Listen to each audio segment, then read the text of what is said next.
What's going on, everybody? Non here, and it's time for this week's Pokemon and Magic the Gathering distribution update. So, Black and White has released. It's come and gone. It looks like there's some banger cards. We'll see what happens going forward. We're kind of in the middle of the ultimate dump here. We know that there's going to be a good amount of scalping going on, or products from scalpers going on. So, we'll see. So, moving on, let's go in no particular order here. So Weiss, Nikkei Wave 2 was supposed to be out this past Friday. It is apparently delayed in customs. Bushi has been saying the end of July for release. My guess is it's going to push into August at some point. To be determined. That's really the only thing with Weiss worth talking about here. We don't have Azure Lane until October 17th. Speaking of Riftbound League of Legends.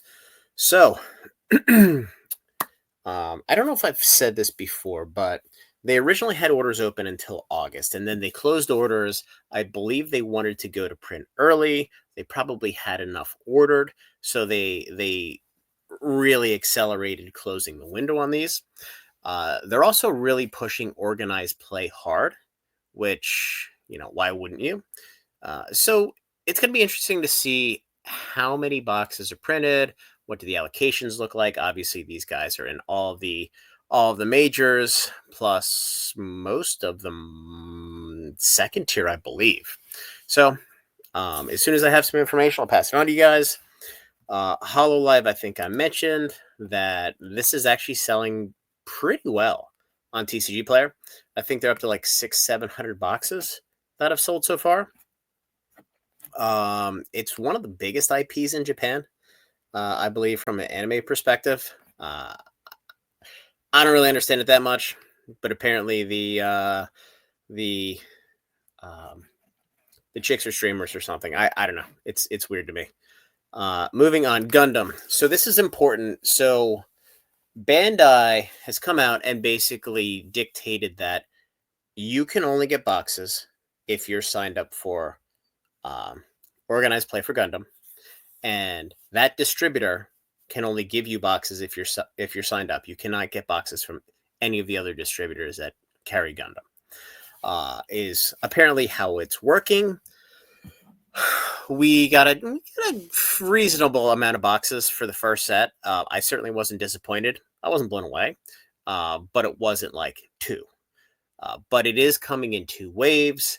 It looks like 20% is in the first wave, and then 80% is coming after. I don't know if they're having an issue with customs as well here. I'm guessing they probably are, since importing to the U.S. from Asian countries is a little messed up right now. But this is a game where, in my view, these first edition boxes, they're going to skyrocket. There's just not that many there. There's going to be a lot of demand. The card game, quite honestly, plays pretty cool. It does. So, we'll see what happens there. Godzilla, the only reason I want to mention this is that it's selling reasonably well on TCG Player. There isn't a whole lot out there.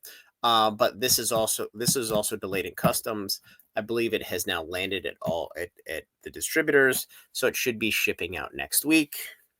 So I want to touch on that one. Flesh and Blood. For those of you who don't know, there is a new set.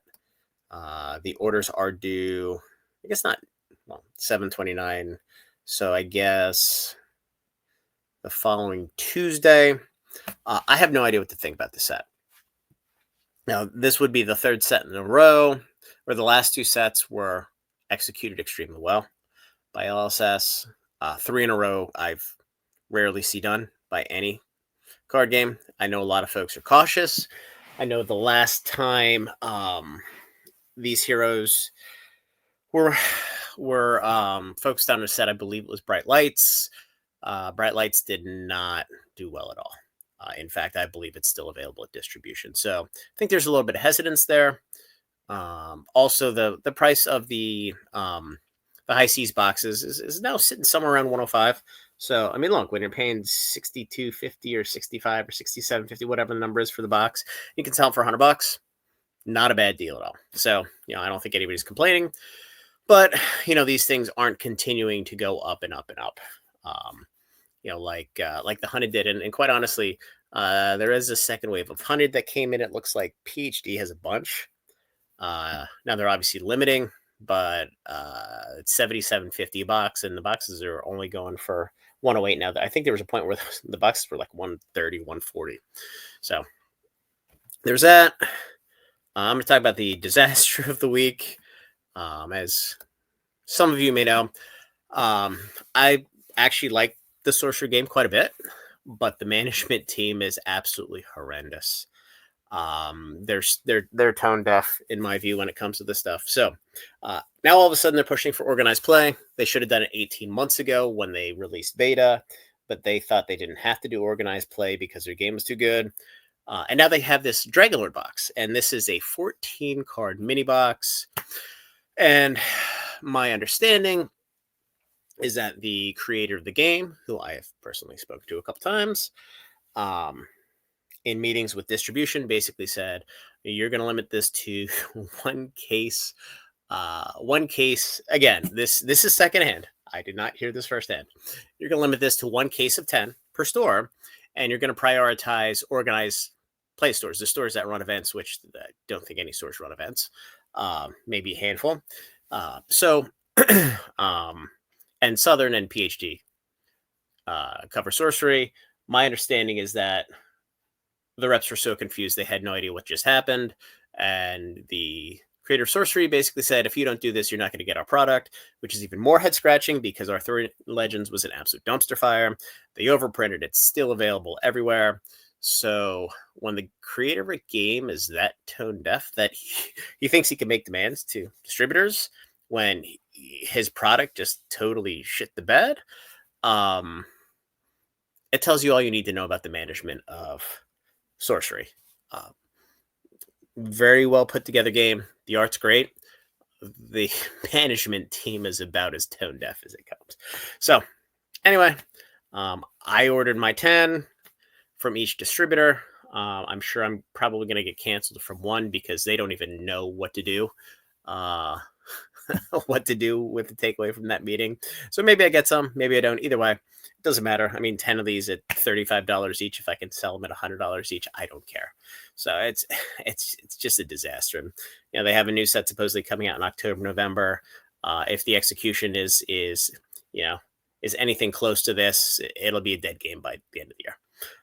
So moving on to the fun stuff. So let's go to Pokemon first. So with most of distribution, Mega Evolutions 1, the orders are due the end of next week. We have gotten some indications, some allocations from some of the distributors that pre-allocate. And it looks like the Mega Evolutions quantity of product is a little bit higher than what Destined Rivals was. Now, I'm not going to say it's significantly higher, but from what I hear, it's about 10% more. Now, what does that mean? I don't know. I know from our allocations, it looks like we did get bumped a little bit with everybody. So we'll see what happens. I think it's interesting because we had Destin come out in June, and then we have Mega Evolutions in September. So we have the entire summer of 3 months of not much going on. You have Black and White, 2 sets there. We got ours in, we sold everything. It kind of is what it is. Oh, one thing, the premium figure collection. So I did talk to one distributor and didn't get a whole lot of information out, but what I did find out is the number of premium figure collections that they're getting is a good amount. I don't want to say substantially, I don't want to say significantly. I'm just quoting, is a good amount less than what they got for the super premium collection. I don't know what that means. I don't know what impact that's going to have. If it's less, perhaps more of these are going to big box stores. I just don't know what that means yet. Once we start to get some allocations here, and I'm sure we're going to start to get some in the next week or two from The distros that pre-allocate everything, I'll let you guys know. Other than that, the holiday calendar was allocated. This is actually really cool. I mean, if you have kids, just kind of open one of these with your kids each day. I think it's like $40 or something like that. It's a pretty cool experience, and if your kid likes Pokemon, doesn't like Pokemon, there's some cool stuff in there. So, moving on to Magic the Gathering. I used to do Pokemon last, but Magic's a little bit more interesting right now. So Edge of Eternities is out. It's gone.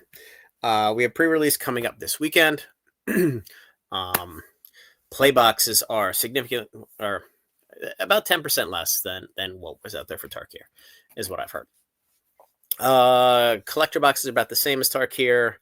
They're going crazy. I mean, quite honestly, I think the set is reasonably well put together, and it's also coming off the back end of hype of Final Fantasy. But again, the play boxes are 10% less than Tarkir. The commander and the collector boxes are about the same as Tarkir. And Aether Drift. Now, what I will say is with Aether Drift, we got significantly more collector boxes and commander decks. For Edge of Eternities, we also got more collector boxes than commander displays, but it was a little bit closer. Like Aether Drift was 2-1. This is probably like 80% of the total collector boxes we did get a display for. So it seems like there's a few more commander decks for this one. Moving to Spider-Man. I don't know if I mentioned this last week or not. These orders aren't due for a couple weeks, but we do have some allocations for this out. The play boosters are going to be a bloodbath. So the play boosters, from my understanding, is about 20% less than Edge of Eternities, and I, for the life of me, can't figure out why. So if there is a shortage of play boosters here, these play boosters are going to probably release north of $200. Assuming the set's not a complete dumpster fire, which I can't imagine it is. Just want to pass it on. I only have 2 allocations for this so far, and I can tell you they are significantly tighter than Edge of Eternities. That being said, I'm told the collector boxes are about the same as Edge of Eternities. So for those of you who thought they were going to print this like Final Fantasy, which is something quite honestly that I thought as well, it doesn't look like that's going to be the case. Moving to Avatar, looks like Avatar, the play booster print is about 5% less than Edge of Eternities, so not to the degree of Spider-Man, but they're also cutting back on the play boosters. The collector boosters, again, it's going to be about the same. I have no information on Jumpstart, but it looks to me like what Magic's trying to do. First of all, the collector box at this point is the most sought after product between Pokemon and Magic. I'm not sure that's up for debate at this point, unless you don't understand Magic, you don't like Magic. So I feel like Magic is trying to pull back on the print runs on play boosters to try to rival the regular booster box for Pokemon. I think Magic knows that traditionally there's really no investment value whatsoever in their regular booster boxes. Over time they age, but they age extremely poorly compared to what Pokemon does. So, myself as a store and a buyer, I've been looking at collector boxes as akin to the kind of margin I've been making off Pokemon boxes. Now, it may not be to that extent, but if you think about this logically, there's no reason that WotC created MSRP if they have no intention on getting the box value to MSRP. So it looks like they're taking steps to get there. And quite honestly, they're probably going to raise the price to distro at some point. There's no reason why they wouldn't. But if they can get these boxes selling for $200 for a UB set right around release, I mean, that's an absolute home run for all of us, especially given, what we have to pay for the boxes. So it does feel like they are making a well thought out play on the play boxes to increase the value by increasing the scarcity. Quite honestly, on those. So it's going to be interesting between Avatar, Spider Man. This brings me to my last point before we finish here. Where are the reprints of the play boxes at? And this is something Rudy mentioned in his video as well. I've mentioned a couple times in my videos. So in the past, we would have seen multiple dumps of play boosters on this market. Really, in an effort to capitalize and make as much money as you can and sell as much product as you can. We haven't seen that really. So we saw the Commander deck reprint of Bloomborough, which was massive. It was way too big, but that's finally starting to recover. We saw the Commander deck reprint of Duskborn, which was much tighter. We saw the Bloomborough and the Foundation's Playbox restock, which they dried up relatively quickly. Now I can get them for a reasonable price at 2 distributors still. But we haven't seen Tarkir, and it's been 4 months. We haven't seen Final Fantasy. And then all of a sudden we see that the total supply of the next 3 sets is down relatively significantly from where Tarkir's at. It almost makes you scratch your head and say, you know, I was a little bit skeptical that they couldn't print more. And now I've kind of, the pendulum in my head has swung completely to, I think they can. I'm not sure they want to. So I'm starting to think that they're making a concerted effort to reduce the supply of the play boosters, pretty much exactly what they did with the Commander or with the collector boxes, to drive the price up, which A, allows them to increase MSRP, but B, it also allows them to sell direct to consumer on Amazon for a much better price. And let's not mince words here. I mean that's going to be their bread and butter here. As they get to that point, they'll probably pull more and more back from distribution, and perhaps that's what we're seeing here. Maybe they are printing the same. There's just less going to distribution, and they're allocating a larger number to Amazon. That could be exactly what's happening as well.